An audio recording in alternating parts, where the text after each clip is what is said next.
What's going on, guys? Brian here again. If you checked out my RAV4 LE gas model video, thank you for checking it out. You have to see this one. And if you haven't seen that one, after you're done with this, check that one out, because we have two great options in the RAV4 world for the LE. We have the LE gas and also the LE hybrid. So in a world where the cost of gas is higher than normal and it keeps going up and nobody knows when it's going to go back down, you're probably wondering about the hybrid. So today we're going to talk about the LE hybrid, the hybrid version of our most legendary RAV4, and we're going to break down the exterior, the interior, we'll talk about the way it drives, and then we'll finish up our visit. Let's begin. 2022 Toyota RAV4 LE hybrid. If you're new to hybrid, I have a separate video for you to kind of break things down. But to get started with this car, the RAV4 LE is a legendary car that's been the tried and true for Toyota for a very long time. And even hybrid cars have been around for a very long time now, or at least with Toyota. If you go to any major city in the United States, their taxi and livery fleets are pretty much all run by hybrid Toyotas, with a couple hybrid Fords and Nissans mixed in. But Toyota's running the game, and the main reason is because you're getting great gas mileage, they're super reliable, and most importantly, they're safe. So today we're going to check out this car. Let's begin with the exterior, and by going directly up to the front, which is where I like to begin, the new generation of RAV4 that started for 2019 has this great stubby shark nose that gives it an awesome aggressive look and feel. Like mentioned in the LE gas model video, non-functioning vent here in the front, but if you were to have nothing there, including no fog light, there'd be something missing. There are no fog lights at the base level, but you are getting standard LED lights for the low beam and the high beam. Lots of airflow in the front with a hexagonal design to the grille and non-painted plastics to take the beating. Of course, still true to Toyota's design, you have the blue shadow in the emblem, which signifies that it's a hybrid. I don't know how long it's going to be that way, because I do know that Toyota's goal is to actually have hybrids be the norm and gas models be the differential. So I suspect in the future we might start to see that blue shadow disappear, just like we already saw the hybrid badge disappear, because Toyota wants to make it all hybrid. Now, when you're looking at the hybrid LE, you might be comparing it to the gas model LE, and there are two things that really stand out right off the bat. The first thing being the wheels. At the base level, you're getting 17-inch alloy wheels, and it's going to be that new smoked finish, not as bright aluminum as the 2021s, which gives it a more aggressive look. I like that you're getting the alloy wheels at the base level. Yes, there's a benefit to getting the steel wheel with the plastic hubcap, but to me, the alloy wheel, I mean, if you look at it from a distance, it just gives it a little bit more of a look of quality. The second thing on this car is, since it really only has one package available that's optional, the blind spot monitor package with the rear cross traffic alert, signified by this little guy here, that gives you the color matching mirrors, but you're getting the color matching mirrors anyway with the hybrid LE, whereas if you go with the gas model LE, it would be a non-painted black plastic, which some people don't care about, but to me, it's the little details at the base level that I really appreciate, and it just adds to the overall refinement of the look. We're starting to see a lot of extra protection options being added onto the Toyotas before they get to us from the factory, one of them being the body side moldings and the door edge guards. Even the sill protectors. Though the sill protectors don't do a lot for the look, I think the body side moldings really kind of break things up, and we have that linear look to it that plays very nicely with that stubby shark nose that it has, and it's flat in the back with the sharp edges. And onto the taillight here, like I've mentioned in a lot of the RAV4 videos, I don't want to sound too repetitive, I call this the Lexus mascara because it reminds me of the Lexus cars, and it adds a little bit of a sporty flair.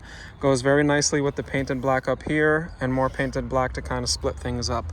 Another great thing to me is that the chrome window trim is only on the top, black on the bottom, and it just gives it more of an appearance of space. I think if they did chrome all around, it would look a little cheap. That's just me. But working down low, the non-painted material here, that black flat material by the rockers, is actually going to take a beating very well compared to the clear coated paint. So say you're taking this thing, you know, in the gravel trails, you're going camping, or you're just kicking up rocks and doing some dedicated highway driving, which you're going to kick up rocks from time to time, that's going to take the beating way better than if it was gloss black like on your hybrid XSE or your Prime. And that non-painted plastic material follows along here by the wheel well with what we're seeing pretty much standard on everything now, the mud flaps. Moving on to the rear, square design with some hard edges. At nighttime, these will be a flat horizontal line that come down a little bit. Super bright LED taillights, which is great for safety and for looks, with the rear wipers still exposed. I know some people would wish and prefer that it's tucked away in here like on the Sienna. Not a big deal to me, but to some people that kind of rubs them the wrong way. Honestly, it doesn't matter. What is cool to me though is that you're getting the dual exhaust down here, which kind of plays nicely with the big bold design, and sleek horizontal small reflectors that get really bright at nighttime, which is great.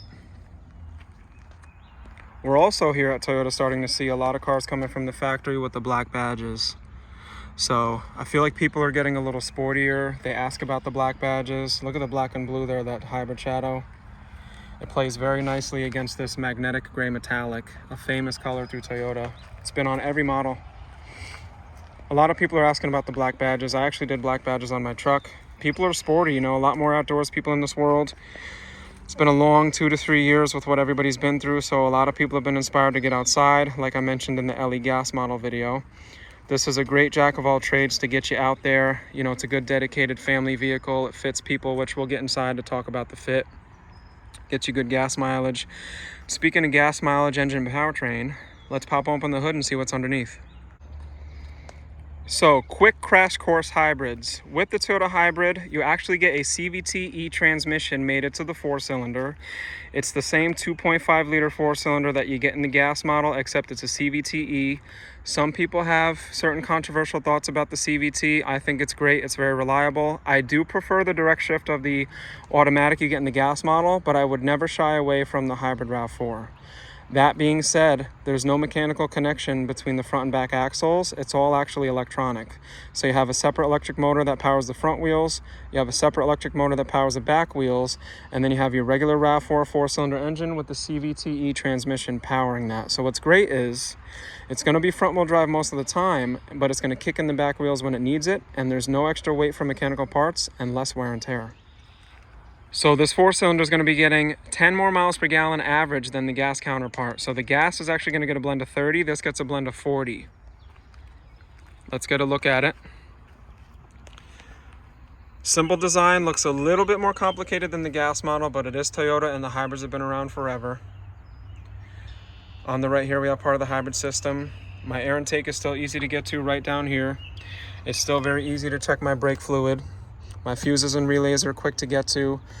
When the technicians need to service the hybrid system, which takes a long time for that to have to happen, that's right there to work on.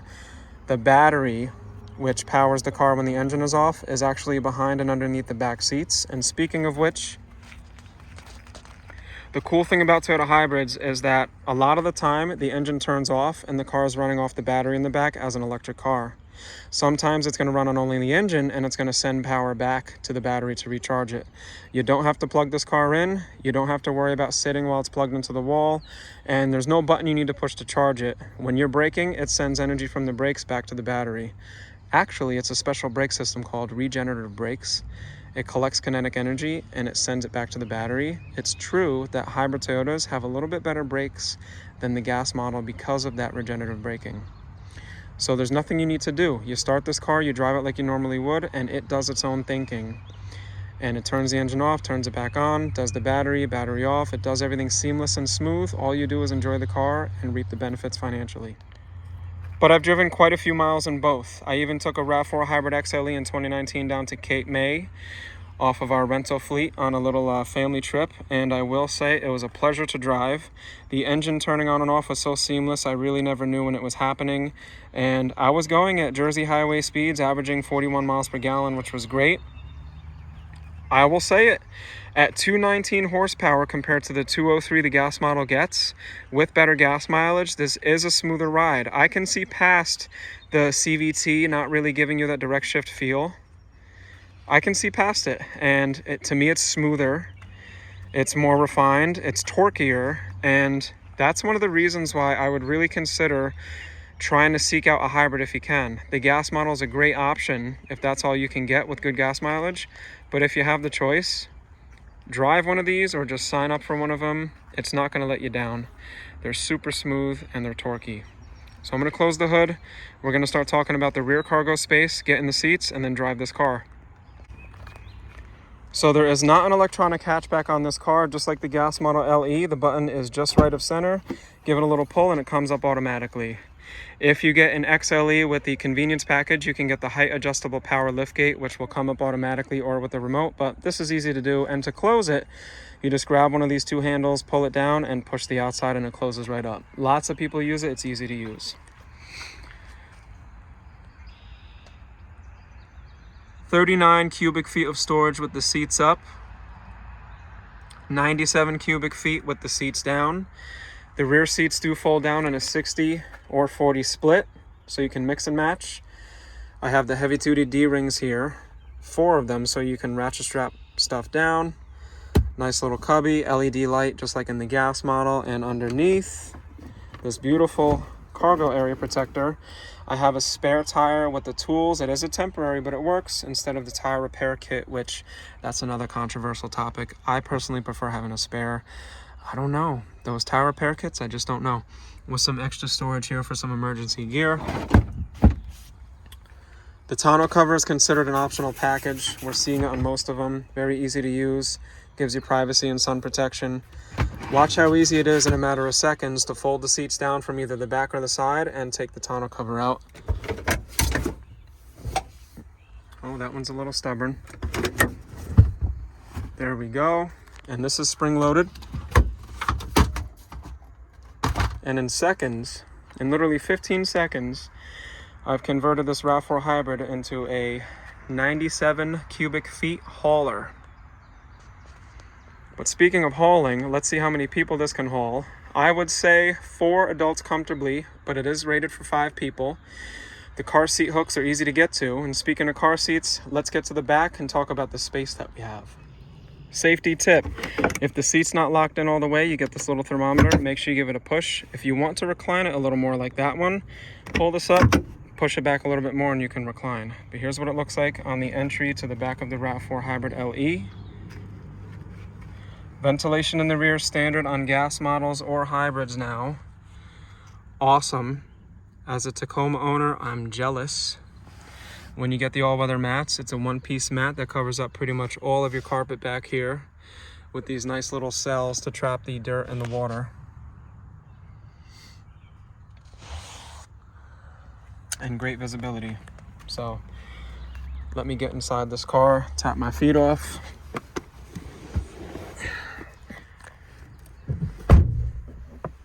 Nice brushed chrome finish here. That's going to be very similar to what you see inside on the front.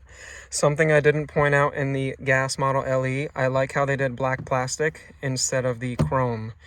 The chrome in the Tacoma gets annoying in the bright sun. They used to do this in the RAV4, now it's all black plastic, which is nice. Might be hard to find at nighttime, but you get used to it. It's all muscle memory. Wonderful visibility. I'm not claustrophobic at all. With the seat leaning back, my shoulder is right back here about this high, and there's another window for even more visibility. Sitting upright, I can see past my driver, and you really don't feel claustrophobic in a RAV4. I sit in the back of a 2020 Corolla SE, which is doable, but there's a lot more room in this, and it's a little bit more than the Camry, which you would expect.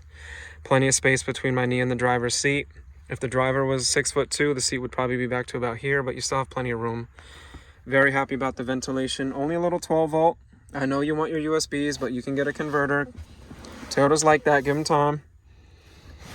With the fold down armrest with cup holders. Very easy to get to hooks for the car seats. And also, like mentioned in the gas model video, these seat belts are a little bit thinner but stronger, and they're designed so smoothly that it's simple to just do everything by hand. So the easier they make this, the more likely you are to do it. And say you got the car seat here and you're doing it blind like a lot of parents do, no matter how hard you push, that's not going to get lost. It's going nowhere ever, which is great. And here's a quick view of what it looks like over here. Gray in the upholstery with a little light back here. I like how they updated this to a push button instead of a turn switch. So I can actually control whether this comes on from the front now. It's about time Toyota took, you know, notice of those little details. There used to be a little sliding thing that would get confusing for people. Now it's either on or it's off, or I can control when it comes on by the overhead one up here. So that's a nice update. I love the small updates, and the white LEDs are great. And speaking of things that are great, it gets even better as we get to the front. So let's see what it's like being the co-pilot. And here's what it's like entering as the co-pilot in the 2022 RAV4 LE Hybrid.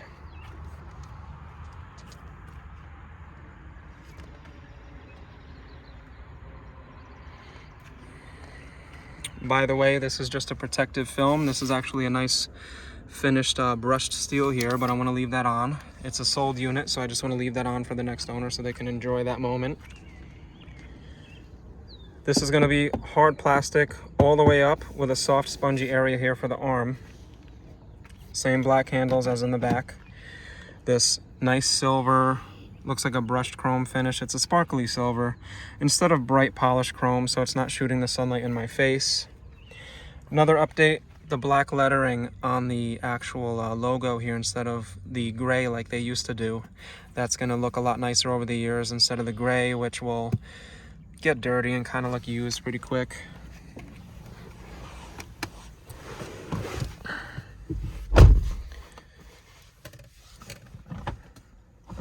As a co-pilot, the visibility is supreme. It's optimal. It's great. And I like how the mirrors are on the door and you have the window here. Same design here on the trim. That's your sparkly silver that's not going to shoot sun in your face. Nice soft material, kind of spongy. Same thing up here. Not the same here, that's a hard plastic, so that may kind of scratch up a little bit. Shelf with the classic hexagonal design. Pretty big glove box with all your books. Of course, you can access the books on your Toyota app, which you're going to download, of course, right guys?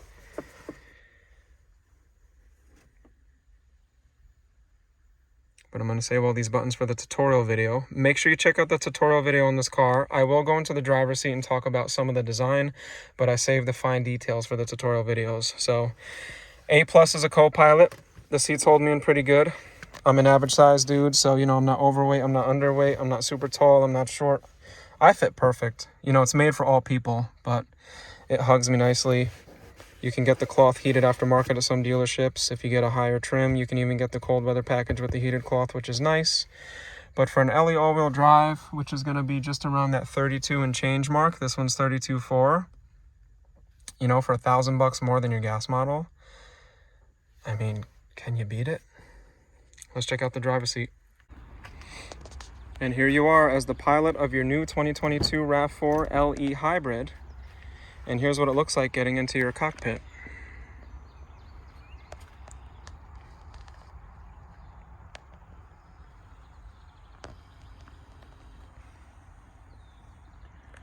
So the seats, I didn't mention the seats and the material. It's a fabric material, it's not fuzzy like the early 2000s.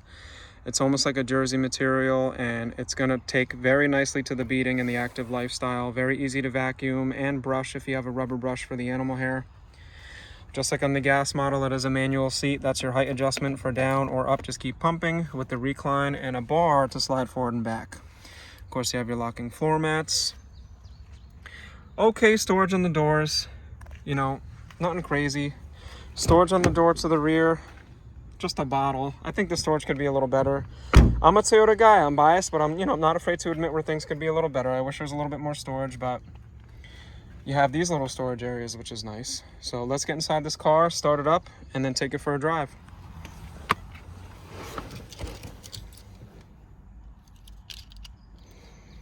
The hybrid, you might not hear the engine when you start it. What you're going to do is look for a little ready symbol, which is on the left side. The gauges are going to light up, and it makes it pretty obvious. So let me close the door. Much different experience than the gas model, so check this out. You're not going to listen for the crank. On. See that ready symbol on the left? That's how you know the car is on. The engine is not on right now. It'll probably kick on momentarily just to boost the air conditioner. But yeah, the engine is not on, but the car is ready to drive. And it's gonna drive with the engine off. Depending on the demand of the car, the engine will go on or off at low speeds. And here's a glance. Here's like a little diagram of what I was explaining before. You got your battery behind the back seats, your 2 separate electric motors. Then you have your engine. So this flow, energy flow, is going to show you exactly what the car is doing, which is pretty cool. If the battery is charged, which it regenerates itself over 75%, you can actually select EV mode to favor the engine staying off. But before we get carried away, here's your simple Toyota design. Not a leather wrap steering wheel. Simple Toyota steering wheel. It's going to last you for years. I do love my leather wrap steering wheels though. But we're at the base level, guys. Remember, no chrome here. This is black. So some updates. A little sportier. You know, no chrome here. No brush chrome. Kind of in line with the black here and the black badges. Giving it a little more stealthy look, which is nice. I do appreciate the chrome here. Would be nice to see a blacked out option though to match your blacked out badges on the outside, but not a big thing. Storage is halfway up the forearm. 2 USB-Cs that light up blue. Speaking of blue, all these little buttons are going to light up a nice light blue at nighttime. One major difference between this and the gas model, besides obviously the overall powertrain, is going to be 2-zone climate control standard at your base level, whereas it's a 1-zone climate on the gas. So your driver and passenger can be very happy and have their different temperatures, or I can sync it and change it all like so. It is a very utilitarian design. It's simple. The 2 big knobs are very tactile. It's got like a rubberized finish here. It feels good to use this knob. It's kind of weird. I could picture myself with some winter gloves using these. Each click changes an actual number on the readout here, which is nice. And then everything is near its symbol, which is great. Typical of Toyota to make things very ergonomic. The fan speed is right here, very easy to see. Air direction is right next to its symbol. The button for turning off the auto start stop on the gas model, like I mentioned, is gone because that's how this car optimizes its economy. It keeps the engine off as much as it can. So there's a dummy button here, doesn't have that feature at all. The drive modes are going to look a little bit different. I got my Eco, Normal, and Sport, Trail Mode, and EV. So you can do these while moving. It's going to change the way it feels. So that's going to boost your gas economy. That's going to give you more power. That's a blend between the two. And that keeps the engine off as much as it can at low speeds. Automatic parking brake releases on its own, reapplies on its own. I can shift through what would seem like some simulated gears on the CVT-E. That's the basics. The reverse camera is very legible. You're gonna hear a sound when you put it in reverse. It's kind of like zzz. There's a little speaker to make that sound. It's the angels calling. It's just so people can hear you reversing. When you put it in drive at low speeds, you may hear that as well. That's just to let people know that the car is in electric mode and it would otherwise not be heard. It's important for people to hear you. No auto dimming rear view, not even an option. Gotta go XLE and convenience package to get it, but we have the sunglass case here. With Safety Connect standard for unlimited miles the first year. Download your Toyota app and register your car for free. It will save your life if you get into an accident. It saved some of my customers' lives. I had somebody upside down in a Highlander. It was crazy. LED lights in white, standard down the board, and that's that door control that I mentioned, or I can turn them all on from here. The white LED is also standard here, so I like the continuity of the white LEDs. All the buttons on the steering wheel are in the front, which is great. I have controls for my my cruise control, radio buttons, more radio buttons, MID controls for the screen in the middle. And speaking of all this, it's a simple readout. I have what would be the RPMs, my speed on the right. Of course, I can see my digital speed here. And with the arrows, I can change the menus. But I'm not going to go through all these in this video because that's for the tutorial video. And before we get to the tutorial part, which will be in a different video, let's talk about the way this drives. So in parking lot driving, that's when your engine is going to be off at your low speeds. And now it's back on real quick just to give me a little bit. It's doing its thing. If I put it into eco mode, it'll keep the engine off a little bit more. But anyway, what I was saying was it's a quieter car at the low speeds in the parking lot. I'm going to actually put this down to normal now. When you put the car in sport mode, you will get a blast of torque because, you know, it's 219 horsepower, and with the electric motors, you're going to have more torque. But for regular driving, you can leave it in normal mode. I'm not going to slam on the car, it's brand new. I'm about half throttle, just taking it easy. It's got just enough power to get you up to speed. Superior visibility as a driver. With the TNGA frame, which I've mentioned in my other videos, it's the optimal frames from Toyota where you have the best crash results, lower center of gravity, very good responsiveness. You can feel it, when you're coming out of a 2018 RAV4 or older and you get into one of these, you feel that lower center of gravity. Cabin noise is minimal.